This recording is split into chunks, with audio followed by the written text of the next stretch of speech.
Hello, good evening. Welcome to Hot Edition here on 3FM 92.7. We're coming to you live from our studios here on the John Hammond Street, streaming live on 3news.com and our numerous affiliates across the country, around the world. Also live on Facebook, our handles 3FM 927. That's where we're live, and that's where you can send us a message on all of the stories we're bringing to you this evening. Fresh on our bill tonight, the Ghana Journalists Association gives General Secretary of the Ghana Registered Nurses and Midwives Association 5 days to retract alleged threatening comments that journalists will be dealt with when they visit hospitals. We have exclusive details plus a response from the GRNMA for you if you stay with us. Also, for a bit more on this, the GJA has been strongly admonishing journalists to report ethically and responsibly during the Akwatia By-election. We'll give you details of that. Plus, we're at Akwatia because it's become the hotbed of political activity as the two leadership of the major political parties pitch camp there days to that by-election to replace the deceased Member of Parliament, Ernest Yaw Kumi. Meanwhile, the latest Global Info Analytics poll projects the NDC's candidates favored by voters in the crucial elections. We'll give you the exclusive details if you stay with us here on Hot Edition.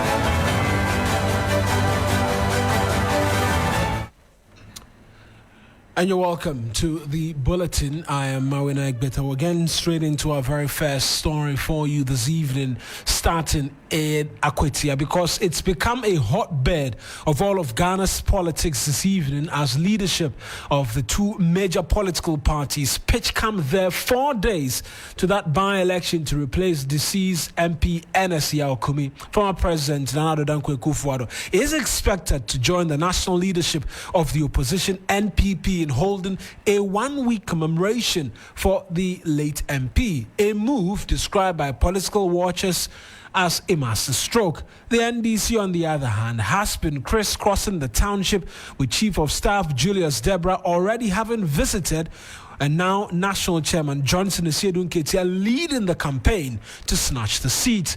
The Police Management Board, POMAP, led by the Inspector General of Police Christian Tete Yohunu, meanwhile has arrived in the township assessing the security situation ahead of Tuesday's by-election in what could be, or would be rather, a heated contest. The visit follows heightened tension between supporters of the two major political parties. Let's take you there right now. Yvonne Nikwe is joining us on the telephone lines. Yvonne, you've been stationed in the township all throughout the day. Talk to us about the political activism which has engulfed the Akwatia constituency.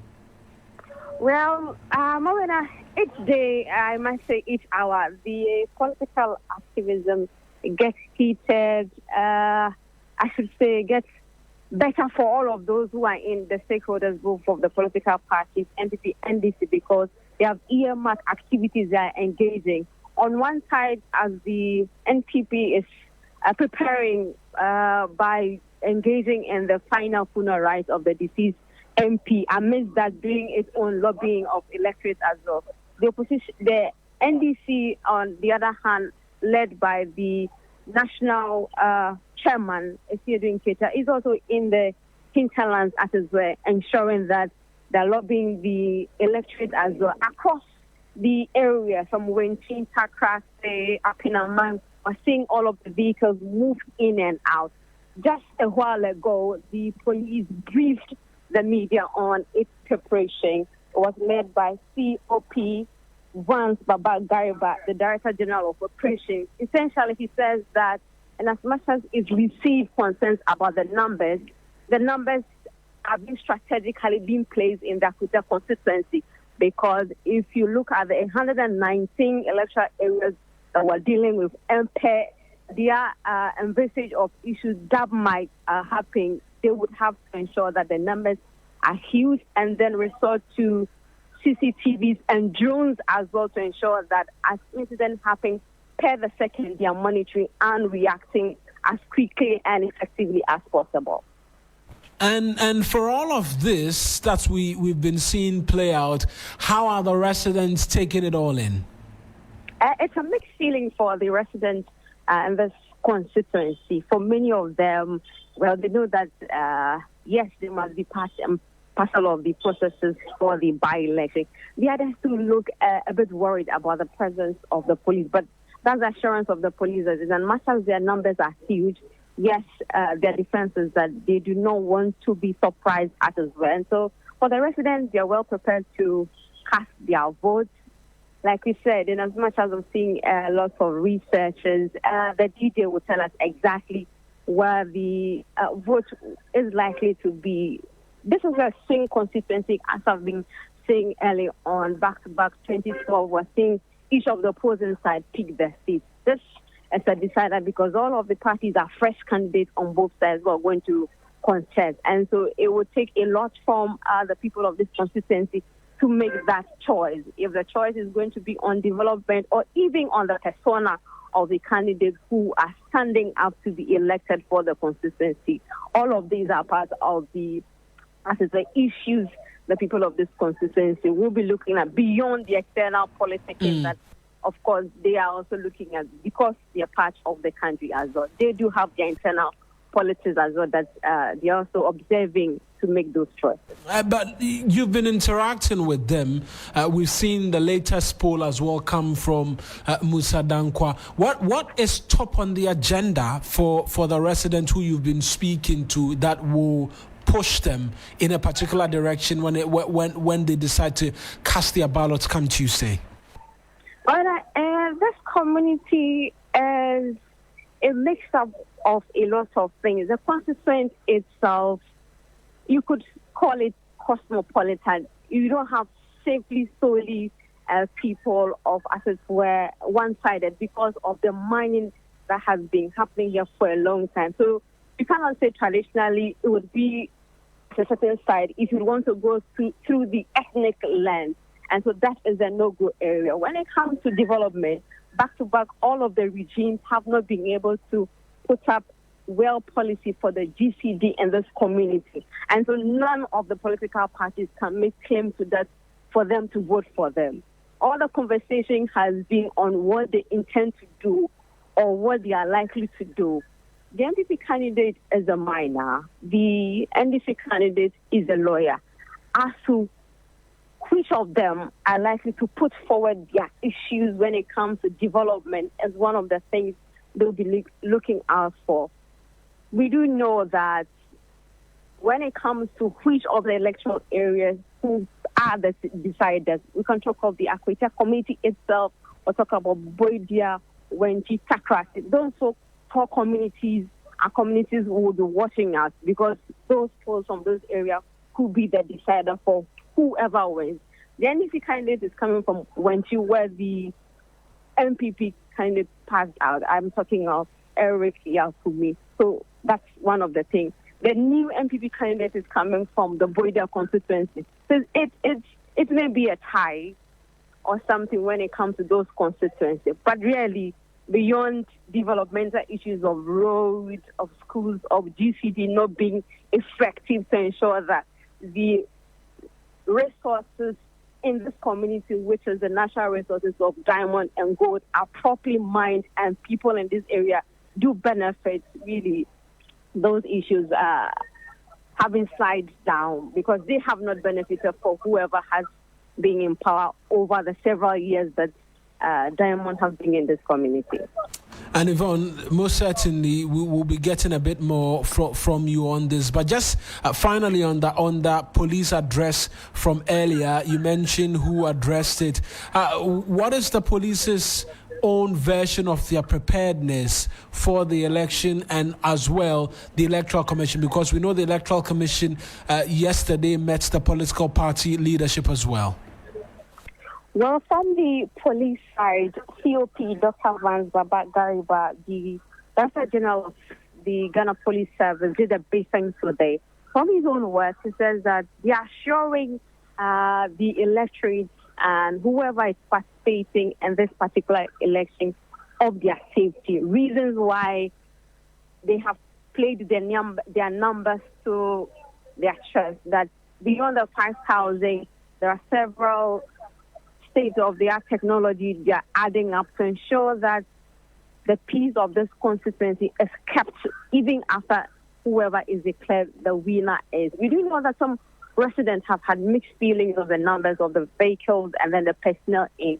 But today we have to ask questions, and responding to that, COP Gariba said, well, they understand, but per their own calculation, when you look at the numbers they are dealing with, and then the electoral area, 52,000 over all polling stations, any of them could be a potential flag point. And so they do not want to be, as it were, overwhelmed. And so their men will have to be there. But they are assuring the people of Akwatia that everybody should just come out to go to the polls, vote, and peacefully return until the collation begins. And so that has been the words of the COP Gariba. He also made mention that those who have not been accredited will not be allowed to polling station or coalition center. So if you are not an accredited party agent, media, or a stakeholder in the election, you should not be at the polling station or coalition center. Otherwise, you would have to deal with the police.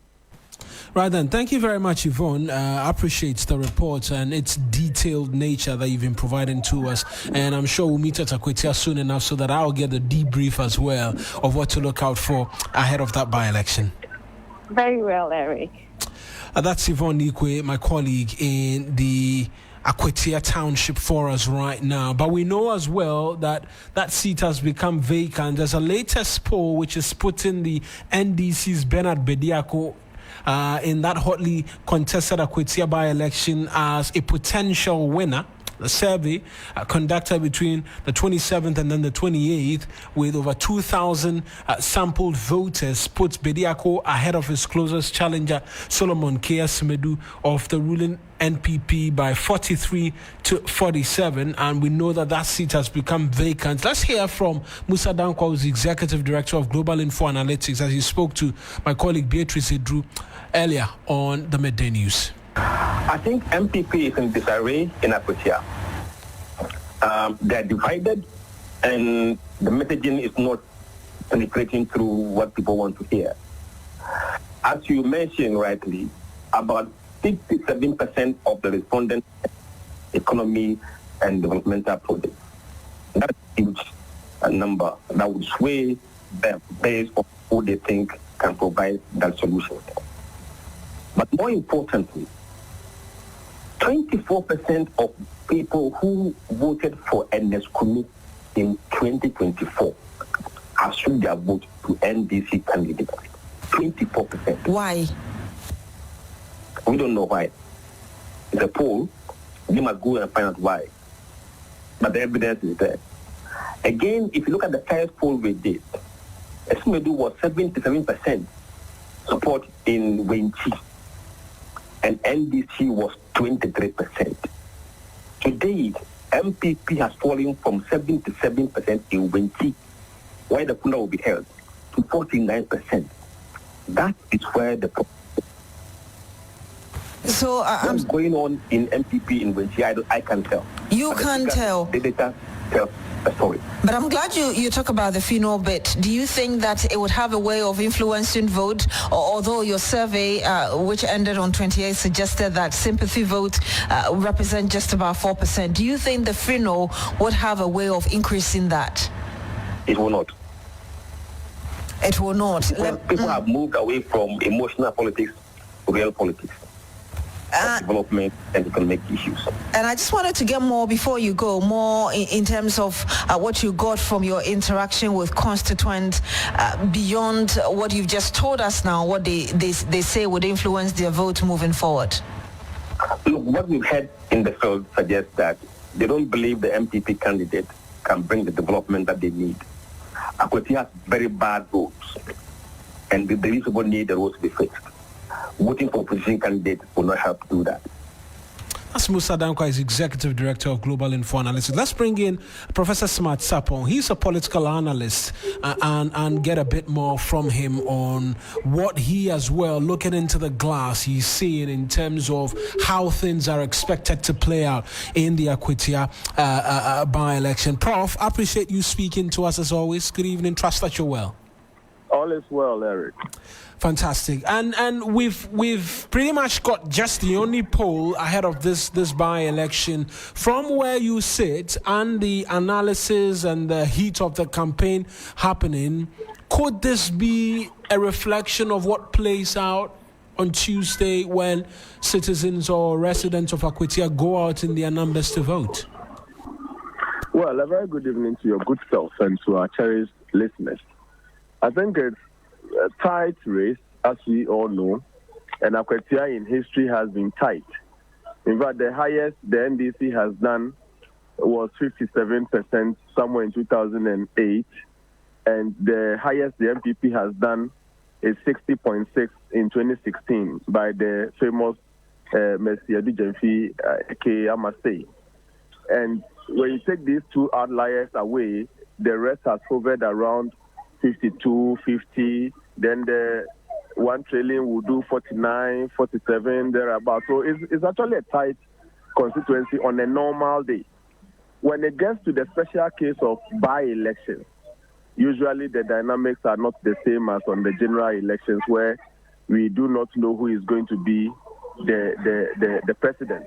When there is a president in place, usually the dynamics do change, and it will take a very good campaign by the NPP to make sure that their dominance or their recent win will be sustained. Again, I don't want to underestimate the effect of the candidates. The Solomon Asumedu representing NPP, we are told, is a core, die-hard, core constituency citizen who has influenced a lot of the youth by way of employing some and engaging in various activities with many of them. And so he is quite popular on the ground, and we wait to see his popularity translating into a win. But then talk about the B3 guy, who is also a true citizen and a candidate for the NDC, who is also on the ground, supported heavily by the big ways of the NDC party. So I see it still as a very close to call, a race so close to call, and that each day will count. You asked my brother Musa Dankwa whether the funeral may whip up some sympathies. If they do it well, it has the you think it has a tendency of getting some sentiments swaying in the favor of the NPP?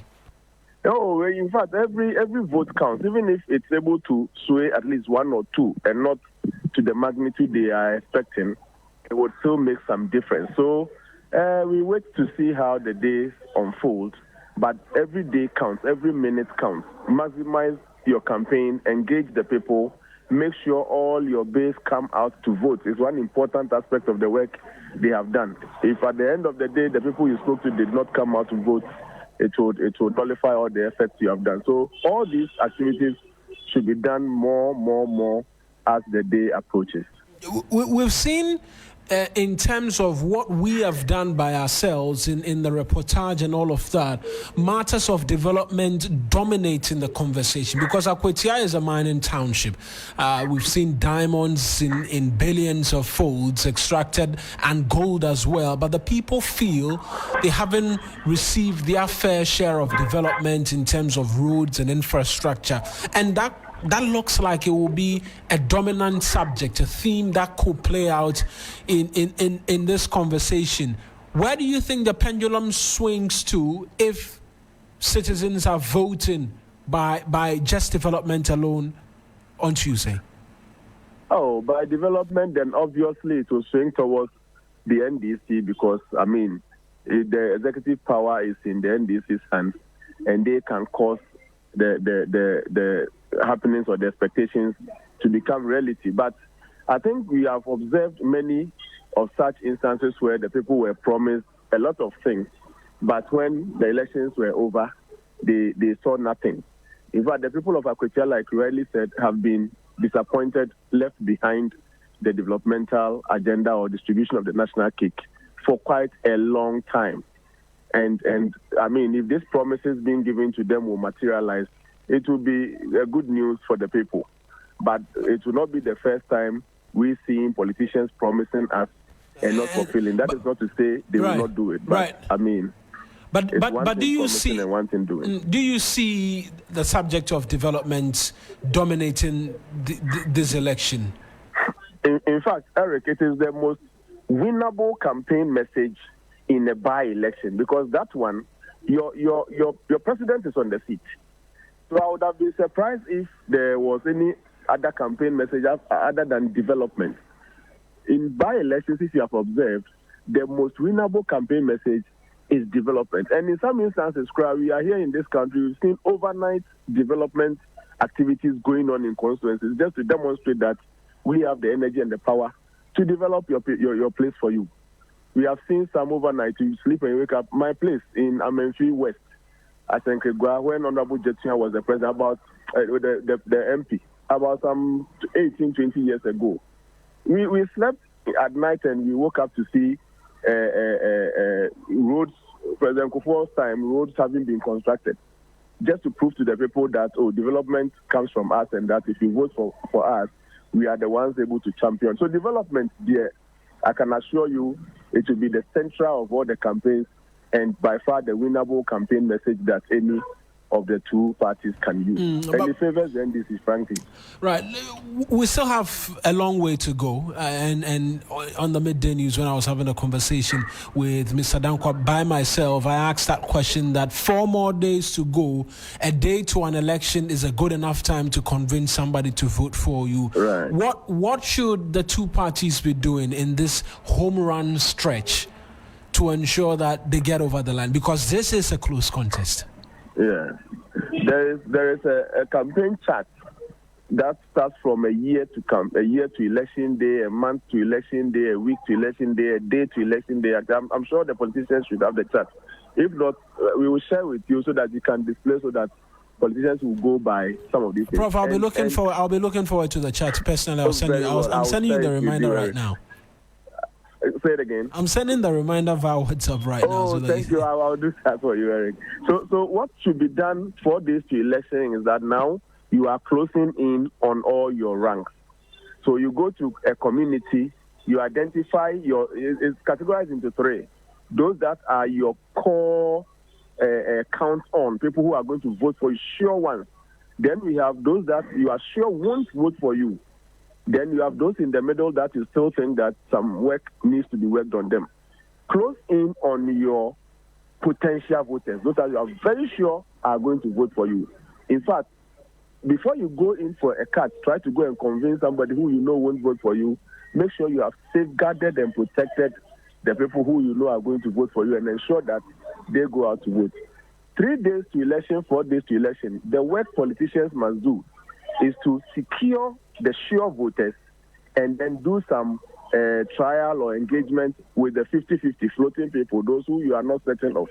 It's a bad time to try to go into the enemy's camp, the opponent's camp, to go for a catch. It's the wrong time. In fact, by the time you come back from the opponent's camp with one soul, the secured ones would have been angry that we have been with you, we have assured you, and now you are chasing this person. So you will win 1 and you will lose 4. All these things are scientific, and around this time, I'm sure they are doing their best, closing in, so they can secure at least the votes that they are sure of, and then try to win from the middle. As for the other no-go areas, anybody wasting his efforts at people you know won't vote for you, NDC strongholds, MPP strong, by this time, you are not politically strategic.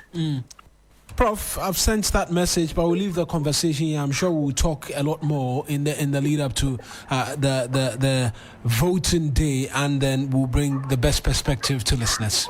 Yes, my brother. Thank you so much. That's Professor Smart Sapon speaking to us this evening here on Hot Edition here on 3FM 92.7. And like I mentioned, a bit more on this for you because like I mentioned, the political parties are red hot in the Akwatia constituency. They've been interacting heavily with constituents and they've been speaking as well. Let's hear from Justin Frimpong Kuria, who's General Secretary of the NPP, speak at that vigil held yesterday.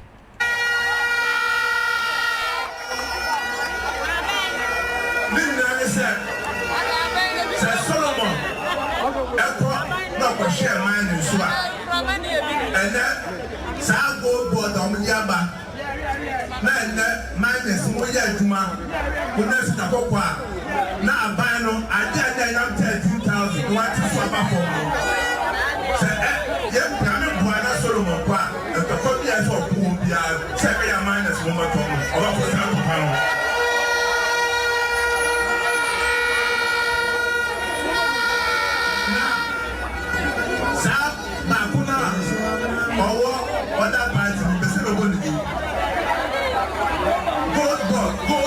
Thank you. I buy any gold woman, that gold board name.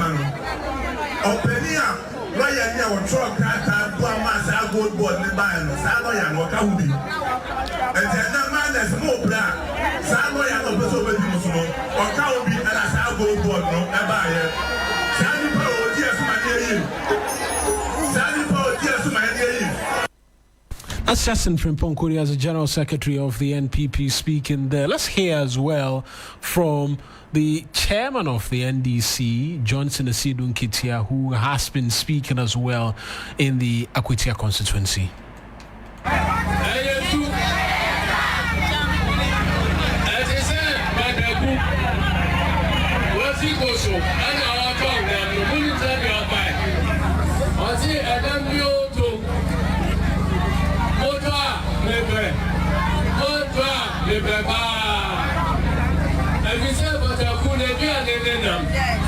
It is so secret so now or Tom, Sam Maton. One try of every idea. Sessia, President John Damani Mahama, any NDC, any Atiaku Danoso. And we put you back also. And she said, Papa, we have a Kosua. Every President John Damani Mahama. And that's happening. Yakase, Pompe, Madame Musini, na Omeka Demo, Rofa Kuntumra.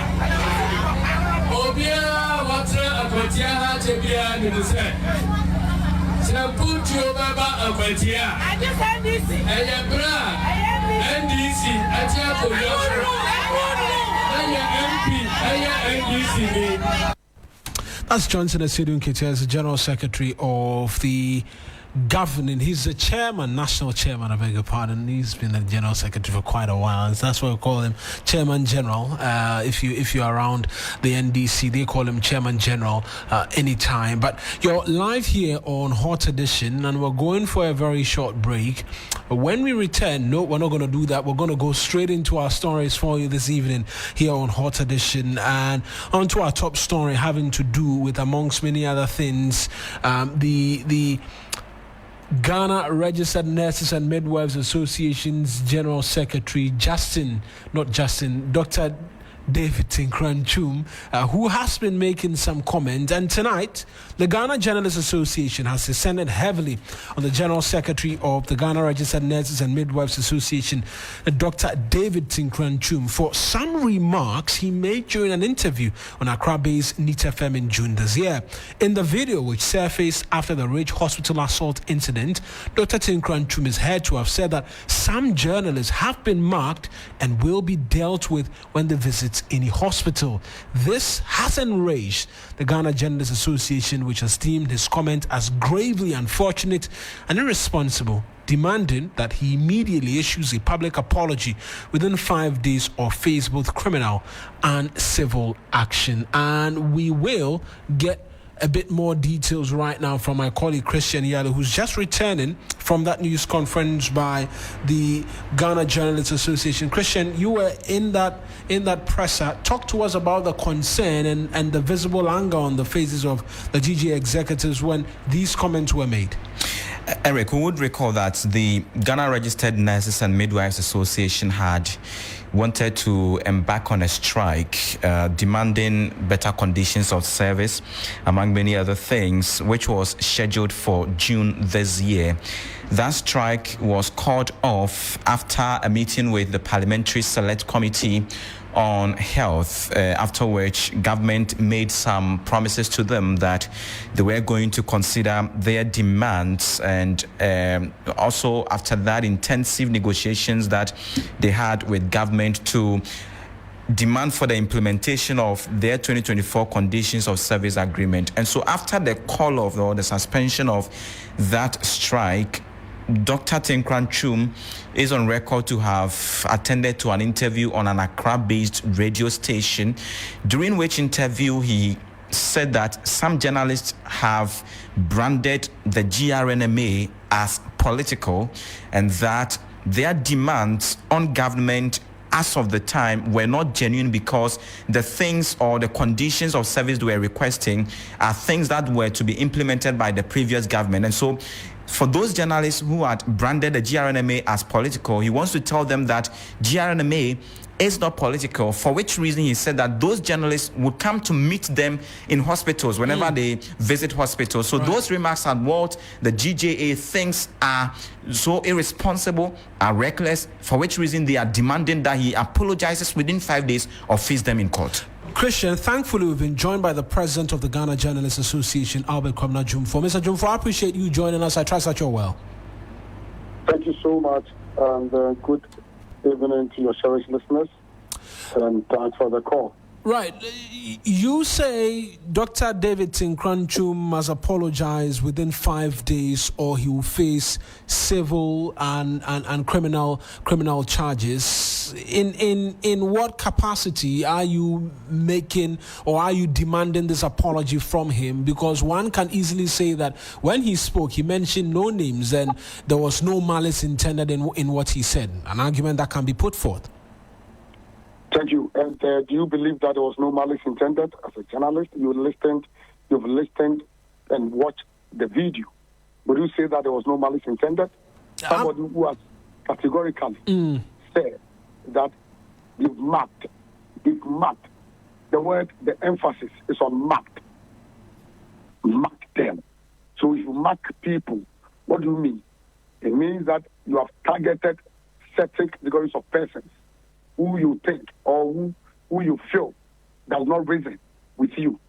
Are we not in the democratic dispensation era? We absolutely are. Where one can reason and can share his thoughts on issues. Even we, as leaders of the Inky fraternity, we have our own members criticizing us sometimes when we take decisions. If you say you mark them because you believe that their position is probably contradictory to your position, then it means that you have an evil intention. You intend to cause harm. Because when you watch the video, I have had opportunity to watch or to listen carefully the full video and interview. I personally engaged the host, Jerry of NIT FM, on the matter. He had made the comment until the host came in and I said that you cannot make such statements. Why are you talking this way? Before he came back and decided to polish it.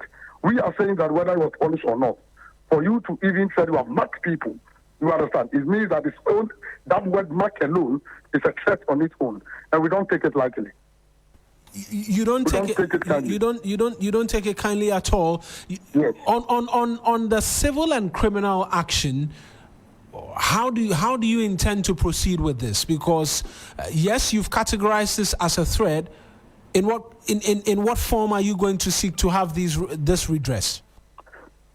First of all, we indicated, and I think that if you listen carefully to our press conference today briefing, we have elaborated on on a number of issues, the processes, and what we intend to do if it fails to meet the 5-day ultimatum.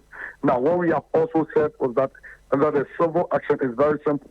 These are words of threat. Like our legal team has advised.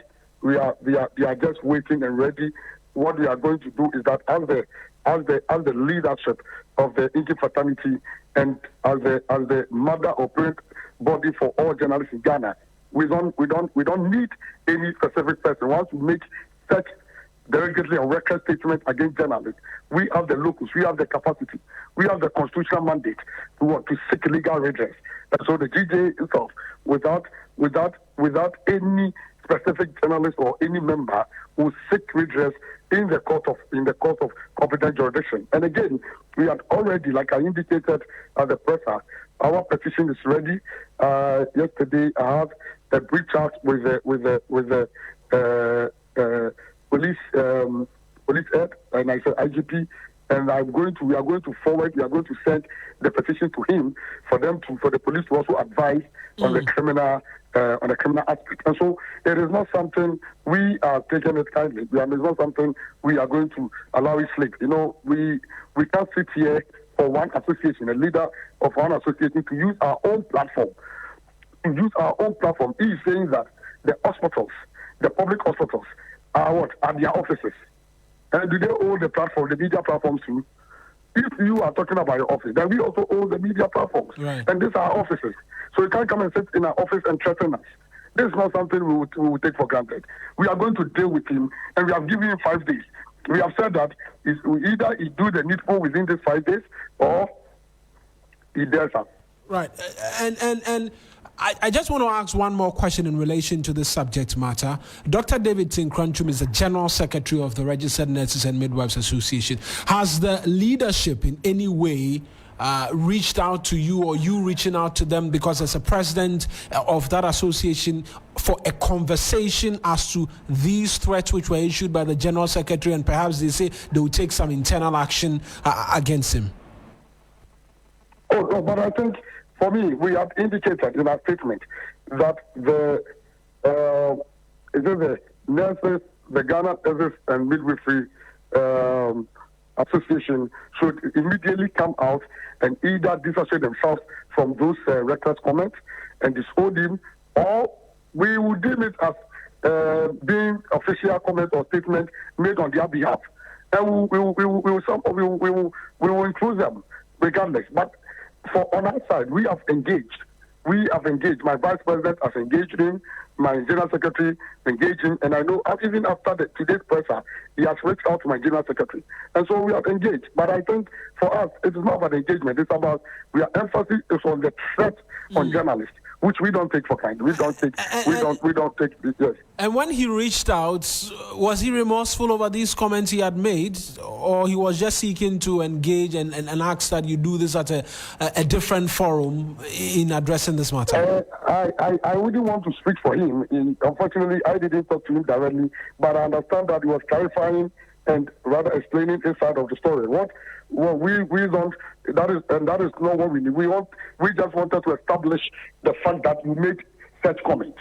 Once those statements were made, with the clarification and trying to defend or explain, is not what we needed. What we needed to establish is that, is it your wife? Is that your picture? It is not cut and joint. You made it, and once he affirmed and confirmed that he did that, that gives us the ground to advance our cause. Right, President. One more from you from the press conference today on Akwatia. I know you made a number of comments in relation to that.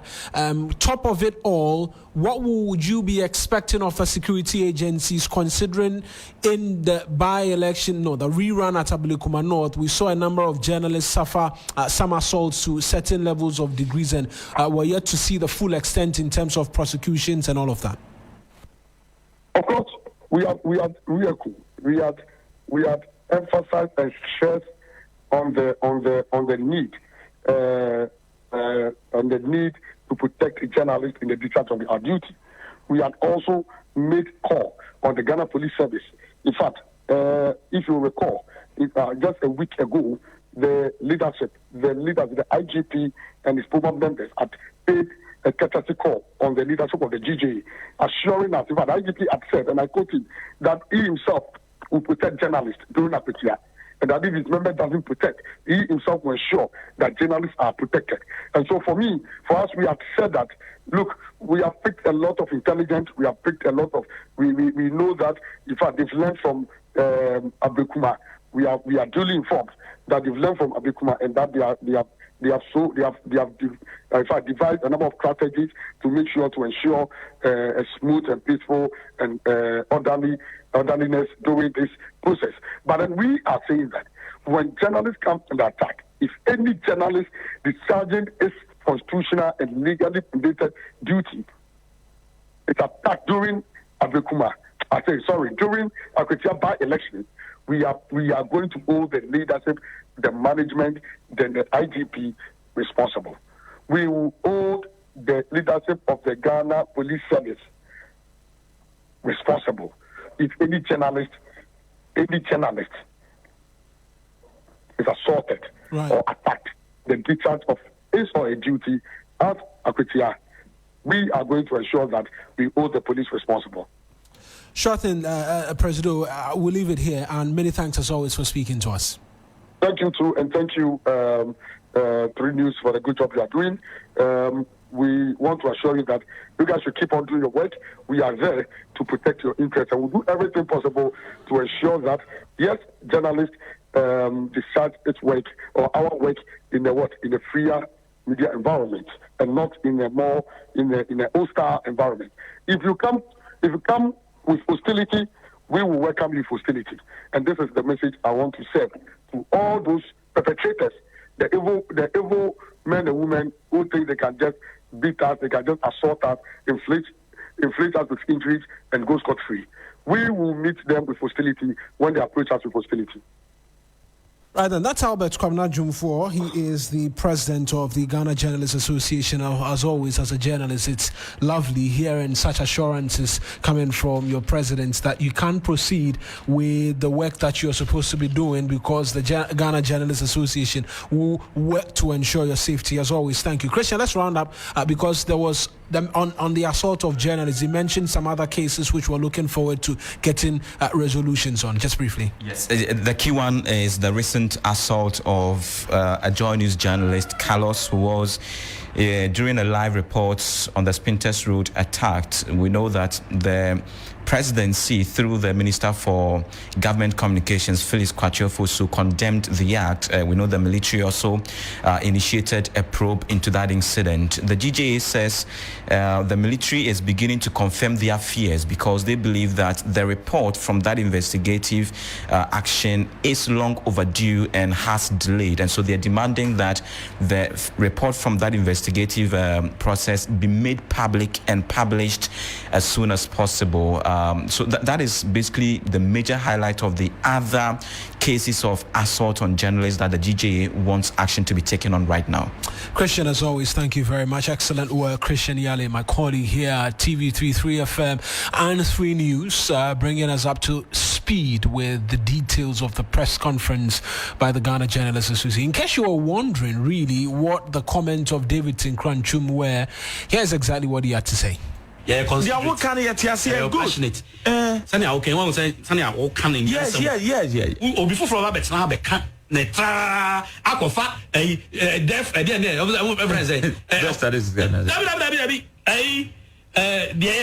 normal condition of service no yes white allowance obi so nurse so uko yi dia osoro or ya soro boa but and there woman so e kasa san me say ma condemn several occasions say we shouldn't also tackle it in that manner and there shouldn't be mark you those journalists we have marked them. They will come and meet us at the hospitals. I'm telling you, I'm serious about it. Why are you saying that?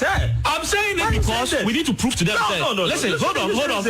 We need to prove to them, say, we are professionals. We will demonstrate to them that we are professionals. How? We will prove to them that we are professionals. You understand it? I'm not saying you're on body. You're on body. Me kase ye be prove that we are professionals. So send our transfer here they won on yes you be your hospital. So I'm to our office, radio station, omo kan dey omo dey. Omo ba yen so yet consulting room. Yen so no we will be professionals. We will Demonstrate to them. David, you shouldn't have said this. They're professionals. You shouldn't have said this. And you heard the host of the program urging him that he shouldn't have said that. But we'll move away from this. And the communications director at the Office of the Special Prosecutor, Samedako, has denied claims that the office uses tactics, that is bail, conditioned to unnecessarily keep people behind bars. The comment comes weeks after the former board chair of the Ghana Airports Company Limited, Paul Adomotri, was kept over investigations regarding some financial contracts the company undertook during his tenure. Mr. Adomotri was asked to provide 2 landed properties registered in his name. The bail terms were subsequently varied. Speaking with Black Rasta on the Urban Blend, Samedako said that the OSP does not intentionally try to keep people behind bars. And Samedako is the director of public communications, amongst many other things, at the Office of the Special Prosecutor. Even for a court of competent jurisdiction, when a person is not able to meet a bail, the court reconsiders it when an application is made. So it doesn't mean you are compromising. So we may have set a certain bail bond for you. When we lower to another bail bond, it doesn't mean we have compromised. It only means that we still think that the new one is sufficient for us. Remember that you will set your bail bond, but the person may not be able to meet it, right? And when the person doesn't meet it, the law, person should be there. The person should remain there until the law is that after 48 hours, you must present the person before a court. So the person will still go to court and get bail anyway, right? And then the whole idea is to follow the law. So the court will give this person bail even if they realize that he's not able to meet the bail bond? No, if after... The law says that after 40, we can't keep a suspect for more than 48 hours. After 48 hours, we need to present the person before a court. And tell the court that he's not been able to meet his bail bond. Yes, if you put the person before court, the court will set a bail bond for the person. Now, really? Yes, if the person is not able to meet the court's bail bond, then it's up to the person and the court. Okay. That one, the judge will give a warrant or something, and then you officially will be there. If you look at the investigation we just did at Ghana Airport, right? Paul Adomotri, Ghana Airports, let's call it Ghana Airports. You realize that they have terminated the contract, right? Yeah, they've terminated the contract. Right. You have no idea how much revenue we have saved the state. Just by the investigation. But the people are hitting back. They are hitting back. They say they want judgment date, kind of. Yes, they say they want judgment there, but it doesn't mean that the state will pay them a judgment there. They need to prove in court, right? And I'm saying that if you look at the value of what they said, they are talking about $64 million or something. What? So if investigations have shown that, say, the contract did not go through the right procedure and it's been terminated, that's a lot of saving for the state. I'm just saying that these are the works that we do. We block payments. That is Samedako speaking there on Urban Blend with Black Rasta. And we'll just round up on our stories this evening, making way for business. And the death toll in the communal conflict in the Sola and Bole district of the Savannah region has sharply risen to 18, according to the National Disaster Management Organization. And more than 12,000 women and children continue to be displaced. It's a story that will continue to keep our eyes and our lenses peeled on and bring you details over. Let's hear from NADMO in the area as to exactly what's been happening. And here is the Savannah Regional Director for NADMO, Mahama Zakari. It's not good. Sometimes it's difficult to even talk about some of these things. As of yesterday evening, I per my briefings from my district director, they have 8 persons that were killed yesterday. 5 from the Chanchere area in the Bole district, and then we have about 3 around the Mankuma area.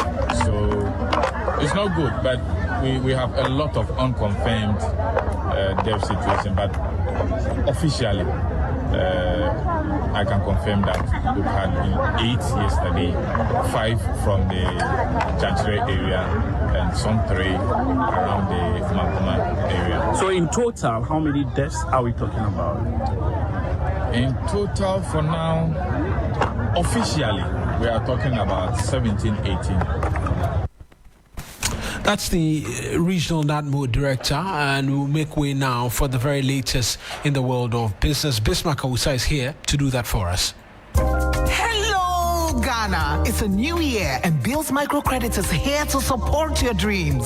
If you're not working but want to start a business, don't let money stop you. With just your Ghana card, you can get a loan to turn your ideas into reality. Already running a business? Need more capital? Or are you a salary worker looking for extra funds? Bills offers fast and easy loans with no collateral, no deposit, and no SUSI savings required. Wherever you are, whatever you need, Bills makes it happen. Call Bills Microcredit today. Call 0596 920 833 or 0302 200 390 and get started. Bills is licensed and regulated by the Bank of Ghana. Bills, financing your needs.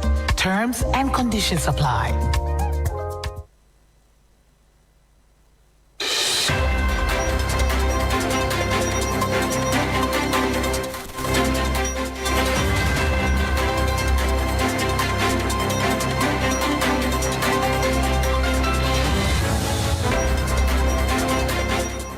Hello, good evening and welcome to the business segment on Hot Edition on 3FM 92.7 with me, Besma Kausa. Coming up tonight, Lands Minister sets September 1 deadline for 902 small-scale miners to validate licenses or face revocation. We'll bring you details.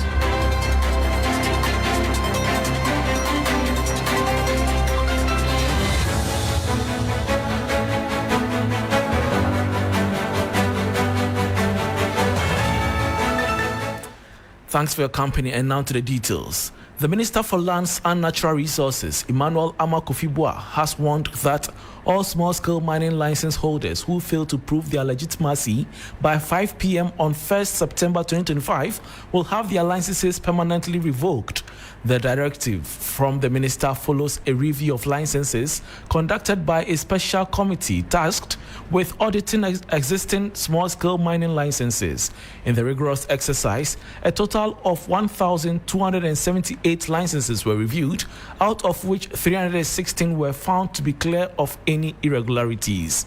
The remaining 962, however, were fraught with various irregularities, out of which 55 were revoked earlier this year. Moving on, the Ghana Association of Banks is calling for a review of the country's banking laws to allow financial institutions to jointly finance cocoa loans. An intervention, it says, is critical to boosting Ghana's foreign exchange reserves. The following 3 Business News Desk report has the details. Under current regulations, banks are restricted in the amount of debt they can extend to a single entity, a measure designed to mitigate risks. However, the association argues that this limitation prevents banks from pooling resources to support large-scale cocoa financing despite the sector's strategic importance. Now, as we speak, they are already over here with cocoa board. So the room to accommodate any more exposures on cocoa board is very limited. The only way to do that is for somebody to say, we have opened a lot more room for you. And they will be happy to. And if the credit structure is self-liquidating properly, then the banks will be up and doing to support cocoa. Cocoa remains Ghana's top export earner, and timely financing is essential for purchasing beans during the crop season. Delays in securing syndicated loans have, in recent years, affected the country's forex inflows and weakened the cedi. The association says it is engaging regulators and policymakers to explore legal amendments that will enable structured collaboration among banks while maintaining prudent lending standards. It's the number one foreign exchange earner. Why don't we give it that which it needs instead of going to borrow dollars and then we earn the dollars and use it to pay off dollars? Then we use cedis to buy cocoa, then we get the dollars, we use the dollars to support our foreign reserves. Then it stays with us to support whatever importation currency support programs that the central bank would want to pursue. So I am all for local funding of the cocoa business, except that certain things must give way to enable the banks to play the role they have to play. And that was the voice of Chief Executive of the Ghana Association of Banks, John Iwa, in that report. Now, the As the Bank of Ghana prepares to introduce Islamic banking, also known as non-interest banking and finance, the National Banking College says it will roll out specialized training programs to equip professionals in the sector. The central bank has been exploring the new banking model as an alternative funding model to help address Ghana's high cost of borrowing. Speaking to 3 Business on the sidelines of the college's 30th anniversary and annual general meeting, Principal Gloria Darlin-Corti said the institution is taking proactive steps to support the transition. If you have listened to the governor of the Bank of Ghana, it is one of the areas that the central bank is actually looking at. And so we won't wait for it to start in full before we begin looking in that direction. And so, yes, we are looking at Islamic banking. We are doing our research and putting our works together. And hopefully from next year, we will begin to bring that knowledge also to our banks. Because as you know, most of our banks, in fact, all our banks, nobody is into Islamic banking at this point in time. And so we are just moving in tandem with the vision and the vision of the governor of the central bank, and that's exactly what we are doing. So we intend to move into that space in terms of training from next year going forward. You just heard the voice of Principal of the National Banking College, Gloria Darlin-Corti. The Minister for Energy and Green Transition, John Jinapor, says the government is working to establish a second conventional buoy mooring system to address persistent delays in clearing petroleum products at the ports. The move, he says, will significantly ease congestion and improve turnaround times for bulk oil imports. His comments follow concerns raised by the Chamber of Bulk Oil Distributors, which warned that disruptions of Ghana's Lacon import schedule have cost industry players over $40 million in the first half of the year alone. The delays, according to the Chamber, contribute up to 60 pesos to the cost build-up of fuel. Speaking at an event organized by the National Petroleum Authority, Mr. Jinapor said lessons from the petroleum sector would be applied to strengthen Ghana's power sector. So I'm learning a lot of lessons from the petroleum sector, and I've made a lot of position papers to cabinet. The petroleum sector, in my opinion, despite the challenges, seem to be doing better than the power sector. So the question is, what is the petroleum sector doing that the power sector is not doing? So we can learn. And also, what are the few issues in the petroleum sector that we can enhance? One of the key issues has to do with Lacon allocation. I get inundated with issues of Lacon. And that's why, together with the MPA and other stakeholders, we want to have a second mooring system. Once we have that, issues of Lacons are over. So one of the ways to deal with such challenges is to address the root cause. And we've been working around the clock to address those issues. And that was Minister for Energy and Green Transition, John Jinapor, in that report. Before we go, the President and Chief Executive of the National or Natural Resource Governance Institute, Sunita Kemal, says Africa must urgently adopt a new model for financing its energy future, one that prioritizes equity, innovation, and long-term resilience. The Natural Resource Governance Institute President and CEO warned that traditional funding approaches have failed to meet the continent's energy needs, leaving over 600 million Africans without electricity and nearly 1 billion reliant on biogas for cooking. Blended finance is an idea that you can leverage small amounts of public sector money to attract large amounts of private sector investment. There was this idea of moving from billions to trillions, but that idea is actually more of an illusion. The Blended Finance Task Force found that, in fact, instead of multiplying public sector money by 10 or 100 or 1,000, actually that multiplication is 0.3. That means for every dollar of public sector investment, you only get 30 cents of private sector investment. That means we really need to relook at what our assumptions are about where that financing is coming from and how can we ensure that we are financing Africa's future.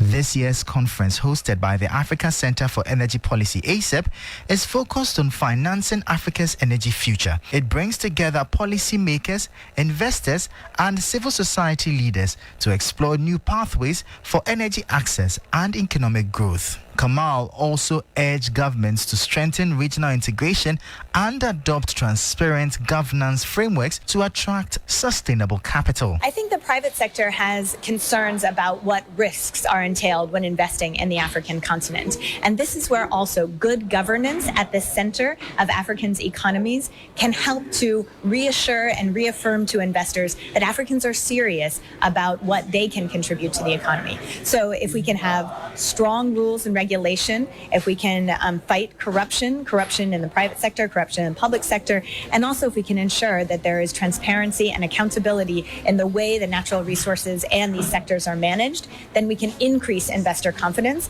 and we can attract more of that private investment. The two-day event continued with panel discussions on green infrastructure, energy justice, and climate-smart investment strategies. And that brings us to the end of the business segment as well as the health edition bulletin on 3FM 92.7. For more business stories, please check out our website 3news.com. I am Bismarck Kausa. Thanks for your company.